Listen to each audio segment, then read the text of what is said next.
Simon, in order to understand the man that sits with me today, what is the early context that I must know about that will help me to understand the Simon Cowell that all of us know so well? What is that early context, the oven that you were cooked in?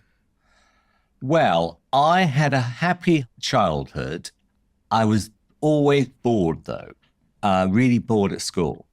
I always wanted to have a life where I would be interested and have fun. When I was told the school days are the best days of your life, I'm thinking, oh my God, this is terrible because I hate school. So I was really determined to do something where I would be actually just having fun. That's what I kept thinking to myself. And I want to start making my own money. And one thing my parents did do when we were very, very young, because in those days, you could actually, even at the age of about 7 or 8, in our neighborhood, is go around to people's houses, knock on their door and say, can I wash your car? Can I mow the lawn? Because my mum and dad said, if we pay for the holiday, you've got to earn your spending money. So I'm like, fine. So, but I used to love it.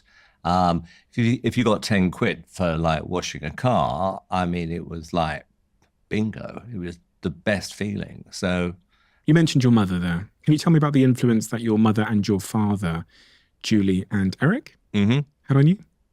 When I lost them, particularly when I lost my mum, because then it was kind of final, it was the most devastating thing that ever happened in my life. I mean, it was as bad as things could possibly be. And we just had the most amazing relationship. My mum was the disciplinarian. I remember I must have been about 4 years old, maybe even younger. And I remember where I was sitting in the car and she said something to me and she said, manners maketh the man. And I'm like, well, what does that mean? She goes, manners maketh the man. And then she explained what that meant. And it's always stuck in my head because it's such an old-fashioned way of saying be polite. Mm-hmm. Both my parents were very kind of old school. They were very respectful to everyone. I always remember that.